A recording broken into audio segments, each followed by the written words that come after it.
वालेकुम, आप देख रहे हैं YouTube channel cricket with Ismail. Bangladesh भी पाकिस्तान की तरह की टीम है। आज उन्होंने पाकिस्तान की तरह का ही खेला है। वो भी 114 पे ऑल आउट हो गए। पिछले मैच में पाकिस्तान 114 पे ऑल आउट हुआ था। इस मैच में ये कारनामा बांग्लादेश ने भी करके दिखा दिया। बस इन दोनों टीमों का लेवल एक जैसा, आपस में खेलते रहें और बर्बाद होते रहें और ऐसे क्रिकेट के जनाजे निकालते रहें। मगर सबसे पॉजिटिव वाली बात है, सबसे पहले कर लेते हैं माँ सदाकत की। आज बहुत ज़बरदस्त किस्म की बैटिंग देखने को मिलती है। आज क्या शॉट्स वो खेलते हैं और जो स्ट्रेट का छक्का उन्होंने मारा था वो तो हाईलाइट था। 75 रन बनाते हैं 46 बॉल्स के ऊपर, बहुत अच्छा खेल रहे हैं। ओपनिंग स्टार्ट में बड़ा अच्छा मिलता है, 12 ओवर में 100 बना लेते हैं। यहाँ पे लग रहा था जैसे हमारी टीम नहीं किसी और की टीम खेल रही है। फिर याद दिलाया जाता नहीं, है पाकिस्तान की टीम ही है। एकदम से 3 विकेट गिरती हैं, 122 पे 3 आउट। ये सर रिजवान आते हैं बैटिंग करने, साथ में सलमान अली आगा जी आते हैं। ओडीआई फॉर्मेट में, जो टेस्ट फॉर्मेट में जो बहुत अच्छे हैं, उनको मैंने ज़बरदस्ती T20 में कुछ सेट दिया था।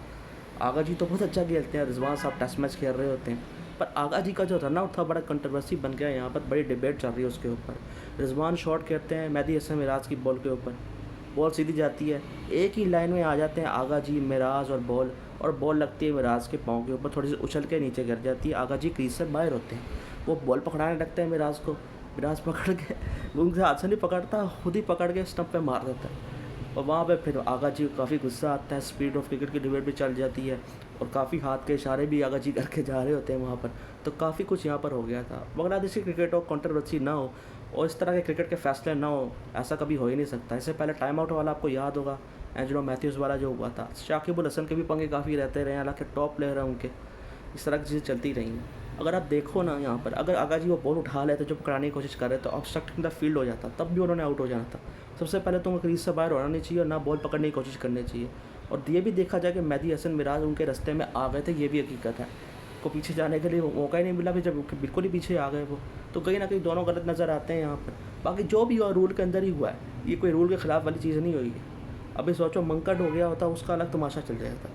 अब इसको लेकर बहुत सारी पुरानी वीडियोस नहीं कर रही हैं। सचिन तेंदुलकर का रनआउट हो गया था, शोएब अख्तर आगे आ गए थे, वो चीज़ नहीं कर रही है। पुरानी भी इंतज़ाम उल हक वाली नहीं कर रही हैं और शकील द फील्ड वाली नहीं कर रही है, पता नहीं क्या क्या नहीं कर रहा। पर ये है कि ये रूल के विदिन बिल्कुल ठीक था, पर स्पीड ऑफ क्रिकेट के लिहाज से किसी को भी अच्छा नहीं लगेगा और आगा जी को भी बुरा लगेगा। बाकी पाकिस्तान बांग्लादेश ब्रदर्स हैं, सब कुछ बहुत अच्छा है। सब अपने फ़ायदे के लिए दोस्ती यारियाँ करते हैं, कोई नहीं किसी दूसरे का सोचता, सब अपना फ़ायदा के लिए सोचते हैं। ये हमें समझना चाहिए, कोई भी ऐसा नहीं सोचता। हालांकि अब मसला हल हो चुका होगा, मैच ख़त्म हो चुका है, अब आपस में वो बात भी कर रहे होंगे, सारी चीज़ें भी ठीक हो गई होंगी, तो इतना कोई वहाँ पर था नहीं। हाँ, आगा जी के आउट होने के बाद सर रिजवान इररिस्पॉन्सिबल किस्म का शॉट मारते हैं। 59 बॉल में 44 रन, एक बंदा 11 साल से क्रिकेट खेल रहा है, इस तरह की शॉट मार कर आउट होता है। फिर कुछ बोल दो, इनके फैन क्लब को बुरा लग जाता है कि हमारे वाले का क्या कसूर है। ये देखो तुम्हारा कसूर ज़रा चेक करो। इन सब के पास रिकॉर्ड्स हैं, रैंकिंग हैं, अवार्ड्स हैं, सब कुछ है, पर इस तरह की हरकतें ये करते हैं तो बहुत गुस्सा आता है। फिर कोलैप्स होता है हमारा, यानी कि 100 पे आउट नहीं है, 122 पे 3 पे अच्छी पार्टनरशिप लगी, 231 पर पहुँचे। फिर आखिरी 7 विकेटें सिर्फ 43 रन पे गिरती हैं, 274 पे हमारी टीम निपट जाती है। 15 बॉलें भी पड़ी हुई थी, पूरे ओवर भी नहीं खेले। अब ये चूँकि बांग्लादेश की टीम थी, फिर भी 274 हमने बना लिया। अच्छी टीम होती 250 के नीचे हमने बंडल आउट होना था, या 200 भी हमने नहीं करना था। फिर जवाब में चूँकि बांग्लादेश की टीम थी इसलिए चेस नहीं कर पाई, अच्छी टीम होती ज़रूर चेस कर लेती। उन्होंने हमसे भी गरीब हरकत की है, बिल्कुल भी कुछ नहीं उन्होंने किया। स्टार्ट में 3 विकेट्स दी थी, शुरू में थोड़ा बहुत फायर अप बॉलिंग हमारी नज़र आ रही थी, वो जो कंट्रोवर्सी हो उसकी वजह से। शाहीन अच्छी बॉलिंग कर रहे थे, वसीम जूनियर। आज हमने सबसे बड़ी तमाशा बताऊँ क्या किया है, हमने अबरार को निकलाया आज। इस अबरार को लेकर इतने चर्चे चल रहे हैं, इसको उधर सनराइजर्स ने ले लिया है, कितनी टॉप परफॉर्मर है। उसको हमने T20 वर्ल्ड कप में परफॉर्मर होने के बावजूद, एक ख़राब मैच के बावजूद होने की वजह से बाहर कर दिया था, उसको हमने वॉक कर दिया।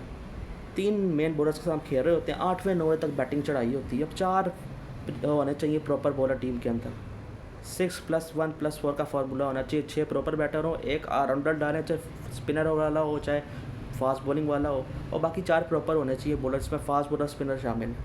इस तरह करना चाहिए इनको, पर ये इस तरह करते नहीं हैं। बांग्लादेश का स्टार्ट बैटिंग में इस तरह के 3 विकेट्स गिर जाती हैं, फिर बारिश वाला माहौल बन जाता है, हवाएं चलती तो मैच रोक दिया जाता है। उसके बाद दोबारा स्टार्ट होता है, तब बांग्लादेश कुछ भी नहीं करता और 114 में निपट जाता है। इस सब के बीच में हारिस रऊफ की 100 विकेटें हो गई हैं, थर्ड फास्टेस्ट बन गए हैं। अब आप हैरान हो रहे होंगे हारिस रऊफ ने कितने मैच मरवाए हैं, पर रिकॉर्ड इसके पास भी हैं। तो इन सबका यही मसला है, सबके पास रिकॉर्ड्स हैं, स्टैट्स अच्छे हैं, रैंकिंग भी इनके पास हैं। जब बैटर बड़ा करता ना, जब बड़ा मैच आता है प्रेशर वाला, ये सारे क्रम्बल कर जाते हैं, कोई खड़ा नहीं होता। अपने जैसी टीमों को मार देते हैं, अगर हल्की भी बीसी टीमों को भी बड़ी मुश्किल से कभी कभी हराते हैं, कभी वो भी इनको मार के चली जाती हैं, और जब बड़ी टीमें आ जाए तो तब तो बिल्कुल ही बैठ जाते हैं। तो इनकी क्रिकेट बांग्लादेश, श्रीलंका वगैरह, वेस्ट इंडीज़ वगैरह, ये नेपाल वगैरह जो भी ये टीमें हैं, जिम्बाब्वे भी इनसे बेहतर खेल रहा था, इनके साथ ये खेल सकते हैं, बाकी किसी के साथ नहीं। शहीन तो कहते हैं ओडीआई वर्ल्ड कप की हम तैयारी कर रहे हैं इसलिए हमने रेस्ट करवाया। आपके पास कम से कम ओडीआई पड़े हुए, अपने मेन प्लेयर ही खिलाओ। साइम और बाबर आजम को होना चाहिए था इसके अंदर, और मास्टर सदाकत को T20 में होना चाहिए था, ना कि ओडीआई में। हालांकि परफॉर्मेंस उसने बहुत अच्छी दी है, बैट बॉलिंग में भी उसने 3 विकेट्स निकाली हैं, बहुत अच्छा वो प्लेयर है, पर T20 में डालो ना। इस्माइल हसन ने आज भी अच्छा नहीं खेला, फरहान का वही डॉट बॉल वाला मसला है, और सारे जबान तो मैं क्या ही बोलूँ भाई, इतना डॉट करने की बजाय तुम सिंगल डबल कर लो। इनको अगर स्ट्राइक रेट की बात बोली जाए, इंटेंट की बात बोली जाए, इनको समझ लगता ही है कि हर बॉल पे मारना है। इनको बात समझ नहीं आती कि स्ट्राइक रोटेशन करना भी इंटेंट और इंटेंट में शामिल होता है। इससे भी स्ट्राइक रेट बेहतर हो जाता है कि आप सिंगल डबल करते हो। सिंगल को डबल में कन्वर्ट करो, डबल को ट्रिपल में कन्वर्ट करो, बीच में बाउंड्री वाली बॉल मिल ही जाएगी। ओडीआई में कम से कम 90+ का स्ट्राइक रेट होना चाहिए ना, इतना तो होना चाहिए। बाकी इतना ज़्यादा ऊपर चला जाए बहुत ही कमाल है, पर इनका स्ट्राइक रेट रिजवान साहब का 70 का होता है। यही है पिछले 2023 के बाद से 70 का स्ट्राइक रेट है। सबसे अच्छा टॉप परफॉर्मर 2023 के बाद आगा जी हैं हमारे ओडीआई के अंदर। ओडीआई में वो लड़का अच्छा आज भी अच्छा खेल रहा था। वो रन आउट वाला मसला ना होता तो उसने 100 कर जाना था, कि बहुत अच्छी बैटिंग कर रहा था वो। बाकी हुसैन तलत का शोल्डर इंजर्ड हो गया, और इंजरी हो गई है उसकी, शोल्डर से डिस्लोकेट भी हो गया फील्डिंग करते हुए, और बैटिंग में भी उसने अच्छा नहीं किया। उम्मीद है बेहतरी हो जाए, जल्द से जल्द ठीक हो जाए, हम ज़्यादा दुआ करते हैं उसके लिए। बाकी अब्दुल समद ने भी अच्छा नहीं किया, उसका भी फॉर्मेट गलत है। गलत फॉर्मेट में डालते हैं प्लेयर, और ड्रॉप गलत फॉर्मेट से कर देते हैं। अगर T20 में प्लेयर ने अच्छा नहीं किया तो T20 से ड्रॉप करते, और किसी ने T20 में अच्छा किया तो उसे T20 में लाओ, तुम उसे ओडीआई में ले आते हो। अब मासा ताकत को आप ड्रॉप नहीं कर सकते ना, अब उसको सर पे चढ़ाएंगे लोग, उसको सुपरस्टार बना देंगे, ये वो। तो ये अगले मैच में से कुछ नहीं किया तो फिर ज़मीन पे आके कहेंगे कोई टैलेंट है, ये कोई कुछ है, ये टुल्ला है, ये है, तो वो ये है। तो ये तो हमारे हाल है, और प्लेयर की हमारे अजीब व गरीब है। सब आवेगा हवा बिगड़ा हुआ है यहाँ पर, गलत फॉर्मेट में डाला उसको। अब ये है कि आपको खिलाना तो पड़ेगा ही। अब हमारा कौन बैकअप ओपनर होगा? फ़खर जमान, साइम यूब तो हमारे फर्स्ट चॉइस तो हैं, पर फ़खर जमान इंजरी का मसला रहता है उसका, तो फिर इस तरह तो है डालना पड़ेगा। इमाम उल हक एक बड़ा ज़बरदस्त ऑप्शन हो सकता था अगर फरहान नहीं तो। शान मसूद भी एक ऑप्शन में मौजूद है, पर अब मां सदाकत की परफॉर्मेंस भी ऐसी है, क्या साइम और मां सदाकत से ओपनिंग करवाएंगे? साइम भी कभी इतना एक्सपीरियंस तो नहीं है, पर साइम ये ना हो कि साइम को ड्रॉप करके मां सदाकत को खिला रहे हो आप। वो भी T20 में उसने अच्छा नहीं किया, तो ओडीआई में तो साइम भी बहुत अच्छा है, उसको क्यों वहाँ से लाना? उसको इतने मैचेस साइम में देने चाहिए ओडीआई के अंदर भी, क्योंकि उसका स्टार्ट अच्छा हुआ है ओडीआई फॉर्मेट के अंदर, उसको ओडीआई सूट करता है। बाकी मिडल ऑर्डर में आपको कामरान गुलाम, साउथ शकील जैसे ऑप्शन भी रखने चाहिए बैकअप के तौर पर। रिजवान का कीपर का बैकअप तो कोई है नहीं, वो कीपिंग अच्छी कर लेता है, बैटिंग तो उसकी अजीबोगरीब है। बाकी आप देखो आपने कितने अपने 4 प्रॉपर बॉलर तो पूरे करो ना, जो मैंने शुरू में बात की है, वरना काम नहीं चलेगा। पार्ट टाइमर से 20 ओवर करवाने पड़ते हैं, फिर पार्ट टाइमर हमने पहले भी चैंपियंस ट्रॉफी में मरवा दिया था अपने आप को, तो पार्ट टाइमर से बाहर निकलना पड़ेगा। 4 प्रॉपर डालोगे और 40 ओवर वो होंगे, तो 10 उसका, एक ऑलराउंडर डाल दो अच्छा किस्म का। वसीम जूनियर भी आप कर सकते हो ऑलराउंडर के तौर पर 7वें नंबर पर।